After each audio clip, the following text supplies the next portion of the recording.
we running? You have to sit in the front row, Hal. Okay.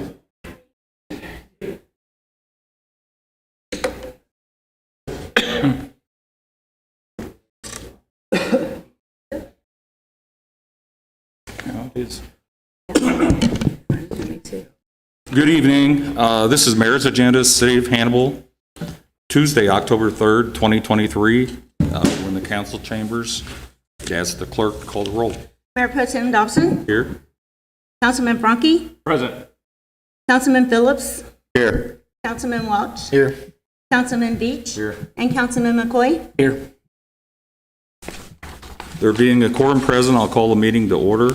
I'll give the invocation. If you would stand, please.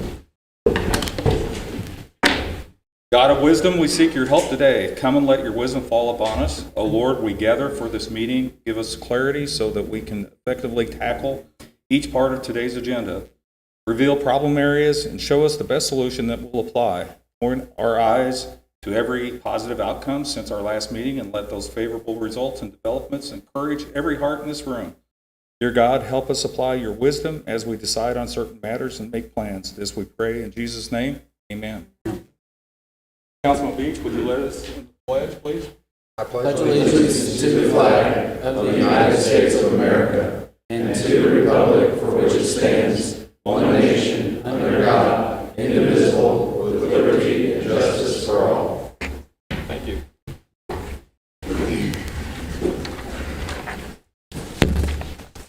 Okay, first thing is approval of the agenda. Looking for a motion to approve. So move.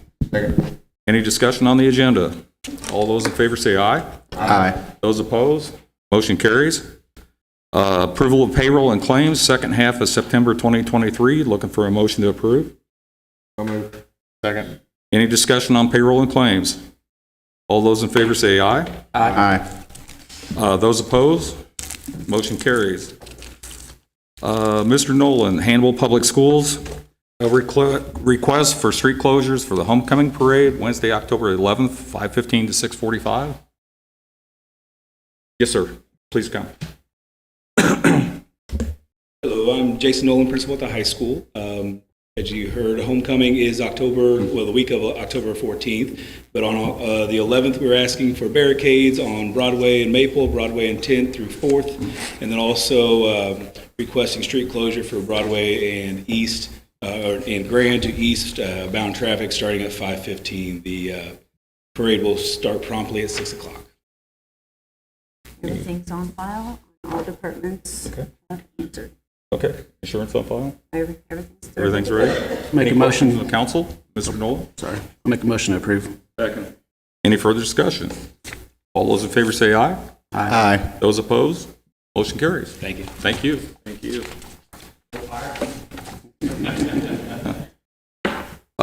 Next is Tammy Riley, support and clarification for Big River Steampunk. Good evening. Hello.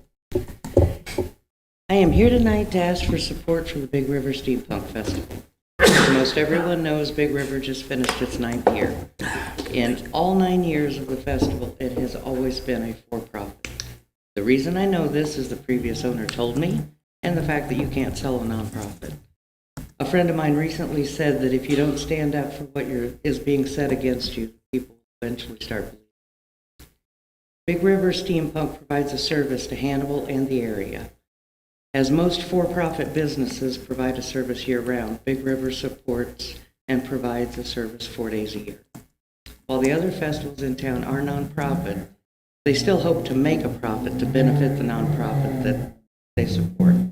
Although Big River isn't a nonprofit, we do contribute to 2 nonprofits yearly.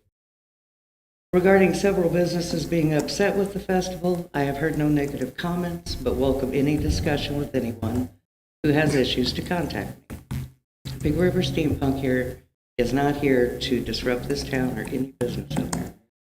In regard to placement of vendors, the businesses are and always have been welcome to secure the place in front of their business and vend like all other vendors. Several events falling through and upset tourists.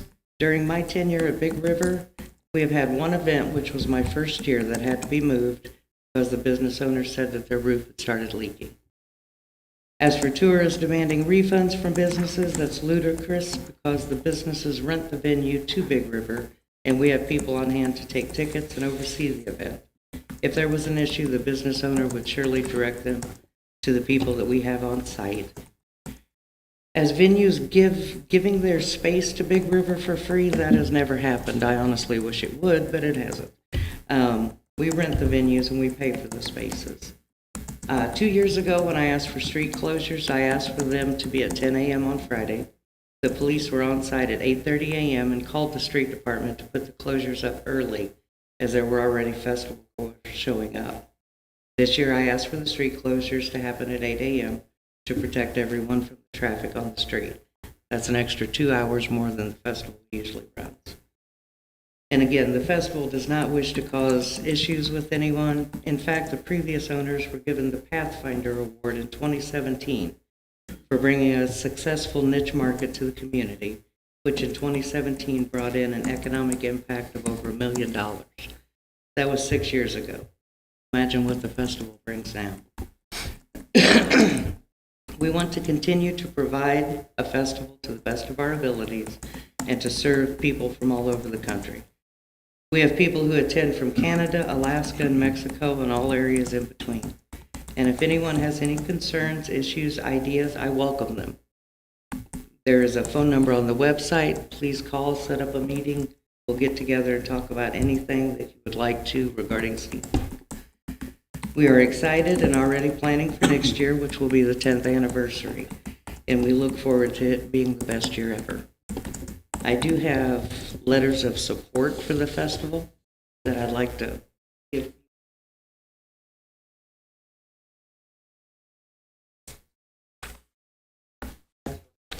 I'll open it up to questions from the council in a minute. One thing that I've been asked to pass along to all the festival organizers is that going forward in the future, the little pedestal boxes that are on the side of the street, they're going to be for the Christmas lights only. So those won't be on and won't be available for the festivals, and that's per the Board of Public Works, and that will be part of the application process. So I'm the bearer of bad news. You can throw darts at me, but Yes, you know, are. I know it But creates a little bit of a problem, but letting people know up front. And one thing, I talked to my niece today. She was one of the vendors, and she had a little bit of a problem. She was located to someone that was selling something similar, and she said that she'd already talked to you and asked to be moved, and you were accommodating to that, and you're almost sold out for next year. We have 4 spots left. That's a good problem to have. Yeah, it is. So, It's a great festival. any questions from the council? My wife and I go down every year, and appreciate enjoy that. walking through. So if no questions, appreciate you coming here and giving this information. Thank you. Thank you. Mayor and council, I will let you know that we've already worked on the parking issues. Lisa Pack, myself, and Andy Dorn have already figured out a way to, not only with your festival, but all, because it comes up a little bit. We've already worked out on how to solve that, so that won't be an issue next year with the parking. And then the letters, I'll make copies, or I'll get them emailed out to you guys. Okay, thank you. So you can read everything. There's one copy of each, so I'll get them out to you guys as soon as I can. Okay. Moving forward, under my name, approval of appointments for a second reading for the Hannibal Tree Board. Paul Miller for a reappointment for a term to expire September of 2026. Looking for a motion to approve. So moved. Any discussion? Real quick, yeah. I help out with the tree board a lot, and Paul's been a value member. I'm glad to see him resubmit for another term. And like I said, hope we approve him. I'm sure we will. But he does good work that deserves to be recognized. Thank you. Any other comments or discussion? All those in favor say aye. Aye. Those opposed? Motion carries. And my second item, I wanted to bring up the public comment period.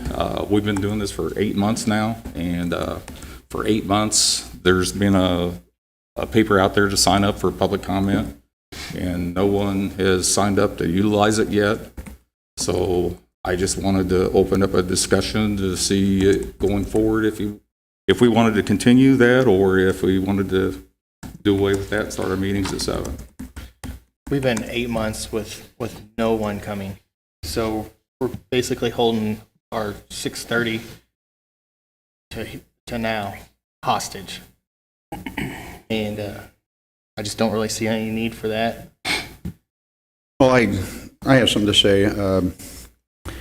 I think that it's very, very important that we have this public comment speaking. The fact that no one's applied yet should not, it does not mean we should do away with it. We can change it, we can tweak it or rearrange it, but a public comment period is essential for the citizens and the people to have a forum to speak to their elected officials. And this is a very small amount of time, in my opinion, and 30 minutes is a drop in the bucket for the opportunity for citizens to come and speak to the council for questions, burning questions of the day, personal questions. Therefore, I strongly urge that we keep the public comment period. We can make moderate changes, that's fine in my opinion, but I think it's pretty essential. I think it's a basic right, basic freedom of the citizens to have a forum to speak to their elected officials, and this is it. Other than that, we don't have many opportunities or any other avenues or recourse to speak to the elected officials. This is it. This is the best one that we have, and therefore I categorically deny and refuse any change or elimination of the public comment period. I mean, I do have a cell phone. People can reach me all the time. I get phone calls.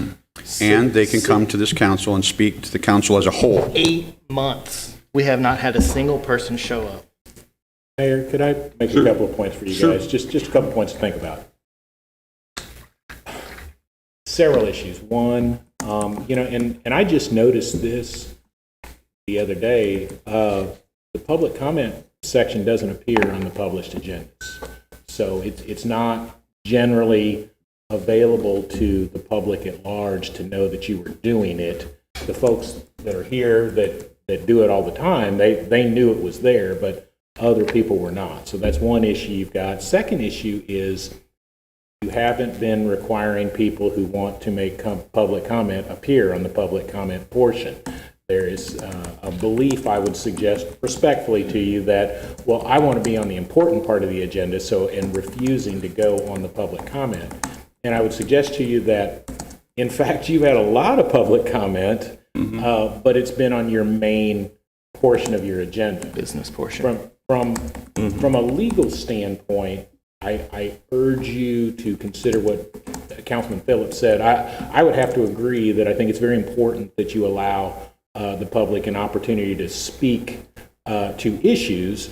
I also agree with him. I think it needs to be tweaked. I think there have been some problems, and that just something I had looked at when I looked at the agenda today. I was thinking about some things that I might throw out to you. And again, you guys are the decision makers, but just some things I had thought about were, if the problem is people don't want to do it at 6:30, what about doing such a thing as setting the portion of the meeting for people that need things, people that want a parade application, want to allow liquor sales, blah, blah, blah, have that come first, have your public comment section come after that, so it's not, if you'll remember, there was a citizen who was very upset that he had to wait during multiple public comments because all he wanted to do was to talk to you all. And perhaps if you want to eliminate the 6:30 thing, maybe you do that, but maybe what you do is put the people that just want something from the council, these quick things where they just need you all to consider and decide what's appropriate, follow with the public comment, and then have your final formal agenda items afterwards, just so it's not a burden on the people when you do the public comment.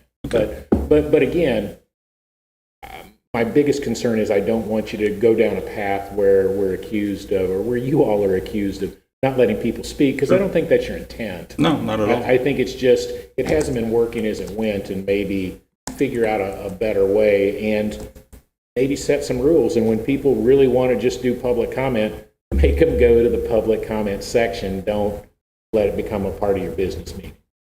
Okay, very good. Any other discussion? I think that's a good idea.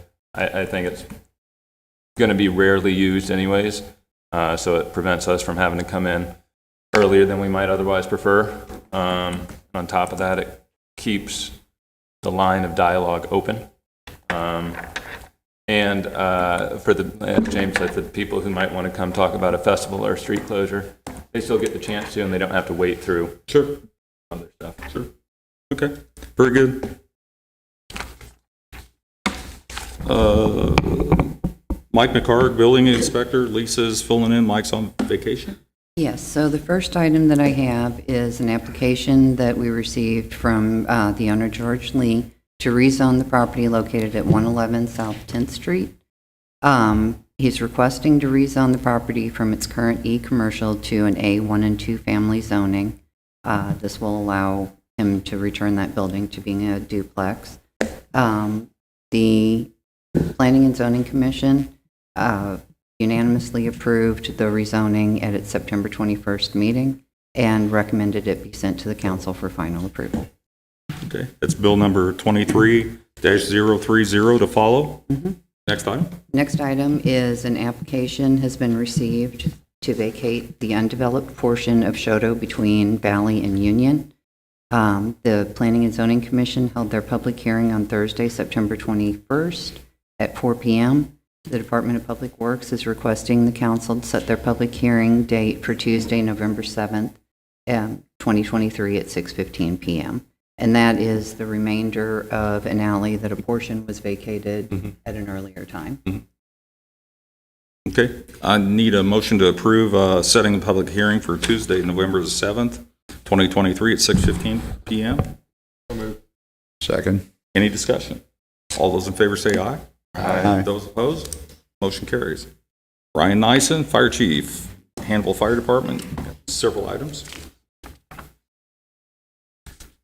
Evening, Chief. Good evening, Mayor Pro Tem, Council. 3 items for you tonight. The first of which is we would like to surplus property, some bunker gear from a former employee of ours. Adrian Howe worked for us for a couple years, and he has taken a job with the Quincy Fire Department. Chief Valcamp with the Quincy Fire Department has asked if they could purchase that gear from us. The gear is custom fit to this individual. It would be unlikely that it would fit any of our future employees, so we would like to prorate. The life of gear is 10 years, so we have prorated the original cost down to $2,130.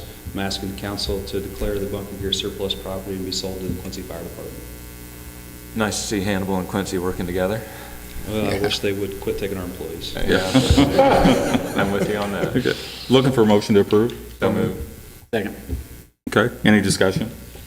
All those in favor say aye. Aye. Those opposed? Motion carries. Okay, second item.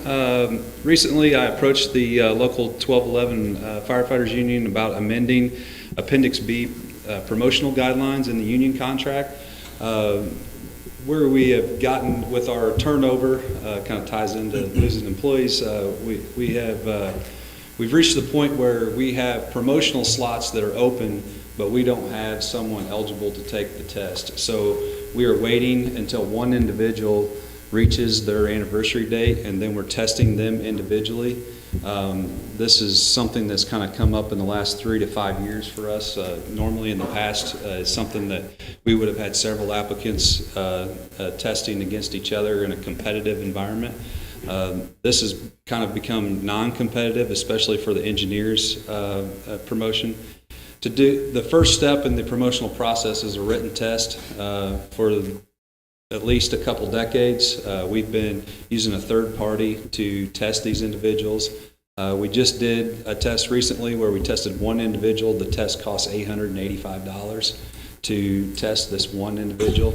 What we're asking is to change the guidelines when it's a non-competitive environment. We're just testing one applicant. The fire department administration will put together a test all over the same material, and we can do it at almost no cost. So this is just a cost-saving measure for when we're testing one applicant. If we would have 3 or 4 candidates where they are testing against each other, we would go back to the third-party company. So everything is level playing field, so to speak. We feel like it's still important for the one applicant to test to prove his competence and make sure that he knows the material and that he can do the job. But we feel like it's just a better use of our funds to go this route and change the language in the union contract. Any questions? Any questions? Yeah, I read something about having a qualified proctor, and we have that here. So when we have yourself? a competitive environment, Melissa, the clerk, or a representative from the clerk's office, usually is, we do it right here. Melissa is here proctoring the test, and our candidates are up there sitting in your chairs. And so. All above board. Nice. She's highly qualified. Okay, perfect. Any other discussion? Sure. Ryan, you might want to point out that you do have union buy-in for. Oh, yeah, sorry. In your packet was a letter from the union. They took at one of their recent meetings, they took a vote, and it was unanimous that we changed this language as a cost-saving measure for the department. Just makes sense. Hey, Chief, one unrelated, well, I guess tangentially related question. I guess as the chief, you're no longer a union member then, correct? Correct. If- I pay dues, but I'm not a part of the union. Okay. Correct. Good to know. As long as James is good with the contract change, I don't see any reason not to. We discussed it briefly. I don't see a reason to object. Looking for a motion to approve? So moved. Any further discussion? All those in favor say aye. Aye. Those opposed? Motion carries. Next item, Chief. Okay. The third item is a emergency fire truck purchase. Our fire department needs a new rescue pumper to respond from Station 3, the one at Arapahoe and 61. This truck would respond to all motor vehicle crashes, rope rescue, confined space rescue, and structure fires within the city. It would also respond to mutual aid motor vehicle crashes and rescue calls outside the city. This truck would need to be set up and built very specifically for our needs. Currently, we're using engine 3, but it is not big enough to fit all the equipment for the wide range of calls that it responds to. Engine 3 would actually be moved to another station and kept in service, and we would surplus a 1999 model American LaFrance. When recently speaking with vendors, we're looking at up to a 3-year build time on a custom-built truck. That's from 3-year delivery date from the order date. So along with the extended delivery dates, we're also up against a price increase. Most manufacturers are having price increases about every 6 months. They're forecasting a 4 to 5% increase on October 31st. Over the last 30 months, fire trucks have went up 32%. So that kind of gives you an idea of what kind of situation we're in. Along with the price increase that's coming on October 31st, there also is new emission standards that are coming in 2027 on all diesel engines. The current Cummins engine is the X12. If we were able to order before October 31st, we would greatly increase our chances of getting the current emission standards. If we are forced to use the Cummins X10 engine on the new emission standards, we would, the multiple vendors that we have spoken to so far are forecasting a $65,000 to $100,000 price increase on that engine. So it would be at minimum probably 65 plus the 34,000 price increase October 31st. So what we could possibly be somewhere between 34,000 and 100,000 plus increase if we delay ordering the truck. I'm asking for approval tonight to use Sourcewell as instead of going through our normal bid process.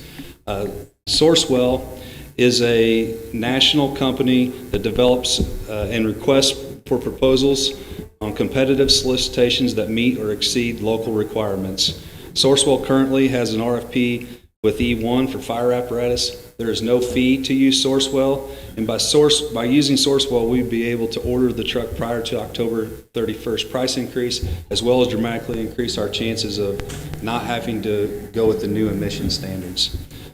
Just for reference, Sourcewell solicited 74 fire apparatus manufacturers for RFPs. They received 33 submissions back, and they only awarded 9 contracts out of those 74.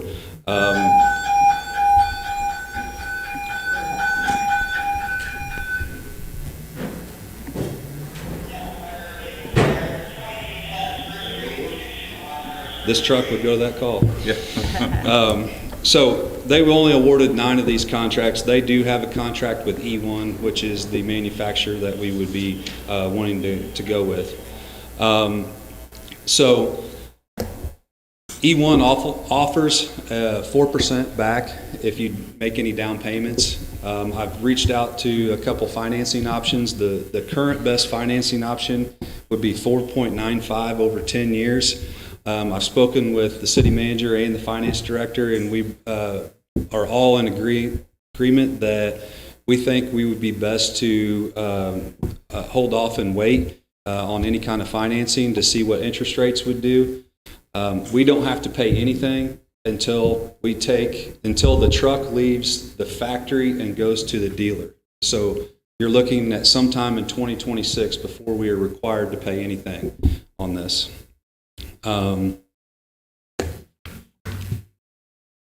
So due to the emergency circumstances, I'm asking for council for approval to use Sourcewell in lieu of the normal bid process and order a truck prior to October 31st up to $865,000. On the $865,000, I don't have an exact number right now because it's custom built. Until it makes it through engineering and the bid process, I won't have a exact figure, but I'm confident that it will be under 865. And just so the public knows, I know you did with me, and I think you did with all the other council members. You've covered what you've covered tonight with them, and opened it up for questions. So most of the questions have already been answered by yourself with council people. Mayor. Yes. Just one point. To do the bid waiver in this matter, there does need to be included in the suggestion to the council that a finding that this is an emergency. That does have to be part of your findings to do it. It does lead to the point of Sourcewell seems to be a very good way for governments to obtain stuff, and under our current charter, that is simply not allowed. I would remind you that when the charter was drafted, not only was there no such thing as Sourcewell, there was no such thing as the internet. Most people didn't have computers in their homes, et cetera, et cetera. It's a very different world. It might be a good time for the council to perhaps consider about taking a look at the bid limits section of the charter. I'm not trying to poke my nose in, but I'm just pointing out this is bringing this up because the chief and I talked about this at some length, and he did express his frustration to me about the fact that Sourcewell had so much better prices than we could ever get off the bid process. And other than the council making a determination this is an emergency, that's going to be about the only way you're going to be able to use it for things like this. Okay. About the emergency status, I understand you had multiple trucks break down 2-3 times, and you're pretty much teetering on competent equipment. Is that correct? Is that how Yes, the emergency is going to be, status is going to be crafted? It does play into this a little bit. Obviously, if you have to order a truck and you're 2 or 3 years out, it doesn't help on the immediate. But just last week, we had 2 of our trucks down, and we had no backup available. So if we would have had a third go down, we would have had to, in some way, change the way we respond to calls and answer calls. I'd consider that emergency status. Chief, just for the sake of my own edification, you're already looking to get a new truck. As you were doing that, you found that there's an opportunity for some pretty monster savings. Yeah. And at the same time, we won't really be expending $1 for roughly 32, 33 months or something like that. Correct. Makes sense to me. Thank you. I'd say saving 100 grand's an emergency, isn't it? Yeah. That's a whole year worth of payment. Yep. But I do agree with the city attorney that we should probably take a look at updating that process. Updating all the process. The Sourcewell doesn't just do fire apparatus, they do pickups, backhoes. There is, a number of things that all the city departments could use something like this for. No, I don't want to direct everybody what to do, but I mean, if you guys have some time coming up, maybe some department heads get with Lisa and James, and we can kind of look at some options that would benefit all the departments on how we could. Cost savings. James, is there a suggestion on how to formulate the motion to make the approval? I think it can be very, very simple, Mayor. It just needs to be that the council finds that there is in fact an emergency and directing that the bid limits may be waived in this circumstance. Okay. Any other further discussion? All those in favor say aye. Aye. Those opposed? Motion carries. Thank you. Thank you, Chief. Thank you, Chief. Thanks for your time, Chief. Okay, now I'll move to Bill number 23-030. I need a motion to have the clerk give this bill a first reading. So move. Second. Any discussion? All those in favor say aye. Aye. Those opposed? Motion carries. Bill number 23-030, an ordinance of the City of Hannibal rezoning a tract of land, all of that part of out of Lot 66 in the City of Hannibal, Marion County, Missouri, from E commercial to A1 and 2 family, amending the city's zoning map accordingly. Okay. First reading. First reading. And with that, move to closed session in accordance with RSMO 610.021, subsections 1, 3, and 12. Need a motion to go into open session admitting myself, counsel. Closed session. I'm sorry? Closed session. Closed, okay. Need a motion to go into closed session in accordance with the above mentioned sub-paragraphs admitting myself, city council, city manager, city attorney, city clerk, and do we need anybody else? Okay. So move. Second. Any discussion? All those in favor say aye. Aye. Those opposed? Motion carries. Mayor Pro Tem Dobson? Yes. Councilman Franke? Yes. Councilman Phillips? Yes. Councilman Welch? Yes. Councilman Beach? Yes. And Councilman McCoy? Yes. Okay. Move to closed session. All right. Thank you all.